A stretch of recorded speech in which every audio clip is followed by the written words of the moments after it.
super força, super agilidade, reflexos sobre-humanos, capacidade de escalar paredes, sentidos apurados, teia e muito mais. Olhando assim, o Homem-Aranha do Tom Holland não tem nada de diferente das versões que antecedem, certo?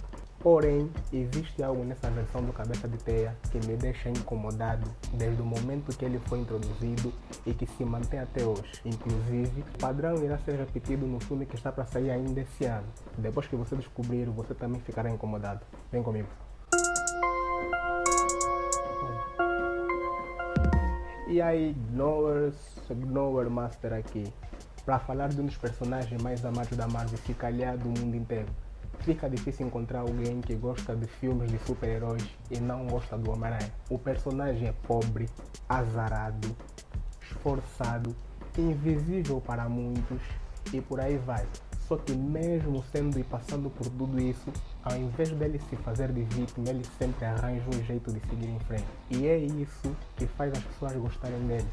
Não importa o que aconteça com ele, o Homem-Aranha sempre arranja forças para seguir em frente e no caminho ele ajuda os mais necessitados. Tem como não gostar de um personagem assim? Se você não gosta, então provavelmente você é o Duende Verde. Depois do sucesso dos quadrinhos e nas animações, em 2002 a Sony apostou na versão live action do personagem. E deu certo. Com um orçamento de mais de 130 milhões de dólares e um elenco de peso, a Sony conseguiu arrecadar nada mais nada menos que 821 milhões de dólares. Se você acha que atualmente 800 milhões é muito dinheiro, imagine em 2002. Continuando.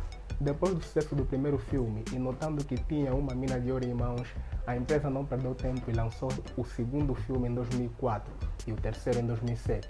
Era suposto ter um quarto filme, mas por conta de alguns problemas internos, o projeto acabou sendo cancelado e com isso o mundo teve que se despedir do Homem-Aranha do Tobey Maguire. Anos se passaram e querendo replicar a fórmula que trouxe muito dinheiro de 2002 a 2007, em 2012 a Sony decidiu fazer um novo Homem-Aranha, só que dessa vez com o ator Andrew Garfield. Ao contrário da primeira versão, o Cabeça de Teia do Andrew Garfield não agradou assim tanto no princípio. Hoje, as pessoas lembram do filme com mais carinho, mas em 2012 as coisas não eram assim. 2 anos após o primeiro projeto, veio então a sequência batizada de O Fantástico Homem-Aranha 2, o que também deu muito o que falar. Lembrar que nessa época a Marvel já estava começando a montar o seu universo compartilhado. E como vocês bem sabem, embora o Homem-Aranha seja um personagem da Marvel, quem tem os direitos de adaptação live action é a Sony. E se a Marvel quisesse levar o personagem para o seu universo compartilhado, eles tinham que entrar em acordo com a Sony, o que não era fácil. Sabendo que o Homem-Aranha é uma mina de ouro, levar o personagem para o universo compartilhado seria uma estratégia viável tanto para a Marvel, que precisava do personagem interagindo com os outros heróis para assim criar um universo mais coeso e completo, tanto para a Sony, que precisava se reerguer após o fracasso que foi a última adaptação do personagem. E depois de muita especulação e ansiedade dos fãs para finalmente verem o Homem-Aranha no UCM, eis que em 2016, no filme Capitão América Guerra Civil, o novo Cabeça de Teia é introduzido. Dessa vez, as empresas apostaram num ator mais jovem, que é o Tom Holland, que na época tinha cerca de 19 anos. Só que para vocês terem uma noção, quando Tobey Maguire assumiu o manto de Homem-Aranha, ele tinha 26 para 27 anos.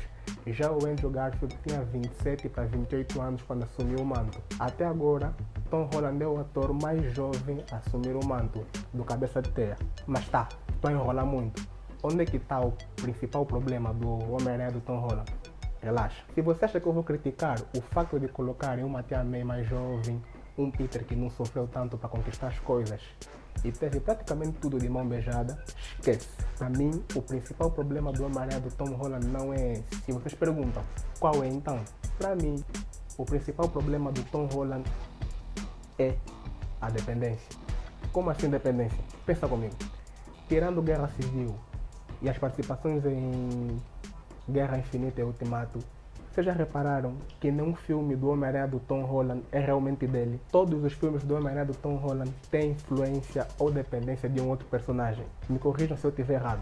Mas ao contrário dos outros cabeças de teia que fizeram os seus projetos dependendo apenas dos personagens do seu núcleo, o Homem-Aranha do Tom Holland depende sempre de um personagem de fora do núcleo para resolver as coisas. Duvidas? Então repara. Homem-Aranha Regresso à Casa de 2017. Nesse filme, o vilão é Abutre, que faz parte do universo do Homem-Aranha, porém No longa, o vilão tá nem aí pro Peter. E mesmo sabendo a sua identidade secreta e tendo a oportunidade de acabar com ele simplesmente ignora o personagem para focar no Tony Stark. Isso sem contar que durante o filme dá para ver claramente o desespero do Peter para ser notado pelo Homem de Ferro. Homem-Aranha Longe de Casa, 2019. Aqui o Homem de Ferro já era uma lembrança, ou seja, estava morto. Só que mesmo assim o filme foi mais em torno dele do que do Peter. O Mistério, que também é um vilão do Homem-Aranha, está mais focado na tecnologia deixada pelo Tony Stark do que noutra coisa. E para poder derrotar o Mistério, a dica que o Peter faz, ele depende da ajuda do Nick Fury, do Happy e mais uma vez da tecnologia do Homem de Ferro. Homem-Aranha sem volta para casa, 2021. Aqui, o Peter finalmente enfrenta os seus vilões, porém de outras linhas temporais e com a ajuda dos outros Homens-Aranhas. Para falar a verdade, nenhum vilão desse filme é propriamente dele. Duende Verde, Homem-Areia e Dr. Octopus são vilões do Tobey Maguire. O Lagarto e o Electro são vilões do Andrew Garfield. O único vilão desse quase Sexteto Sinistro era basicamente aquela árvore que o Peter capturou sem querer. Fora isso, o filme ainda contou com a presença do Doutor Estranho, que veio mais uma vez para resolver o caos causado pelo protagonista.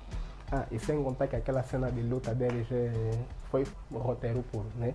Ao contrário dos outros dois, ele não consegue fazer nada sozinho, ou dependendo apenas da ajuda dos personagens do seu universo. Tem sempre que aparecer alguém de fora para ajudar o Peter do Tom a resolver tudo. Como se não bastasse a polêmica da tia May jovem e de uma vida menos sofrida, após Sem Volta para Casa, a Marvel meio que consertou as coisas, deixando o Peter do jeito que os fãs gostam, né? Pobre, miserável, cheio de dívidas e por aí fora. Só que quando tudo parecia andar para ele finalmente aprender a se virar sozinho, ou contando apenas com os seus, surge o trailer que acaba deixando claro que o novo Homem-Aranha, batizado de Um Novo Dia, vai ter a participação do Justiceiro e do Hulk. Mais uma vez, o Peter do Tom Holland dependendo de personagens de fora do seu núcleo para fazer as coisas. Como se não bastasse estes dois personagens mencionados anteriormente, ainda existem rumores de que o Demolidor também vai estar no filme. E para que fique bem claro, eu não tenho nada contra a participação dos especiais. Pelo contrário, eles melhoram os projetos. Mas no caso do Homem-Aranha do Tom Holland, desde o primeiro filme solo até agora, ele sempre depende de alguém. É como se a Marvel e a Sony estivessem passando a mensagem que o personagem não tem capacidade para aguentar um projeto sozinho, fazer um filme só com os personagens do seu núcleo. E para quem conhece o Homem-Aranha sabe muito bem que ele consegue fazer isso, que ele consegue vender sem depender de participações especiais. Mas enfim, essa é a minha opinião, quero ouvir a tua, deixa aí nos comentários. O que vocês acharam desse vídeo? Concordam comigo? Discordam? A Marvel e a Sony deveriam fazer um filme realmente solo para esse personagem? Ou vocês gostam das coisas desse jeito? Comentem. Espero que tenham gostado do vídeo e aqui o lema é o seguinte: sujeito a errar, disposto a aprender. Fiquem bem e até a próxima. Fui.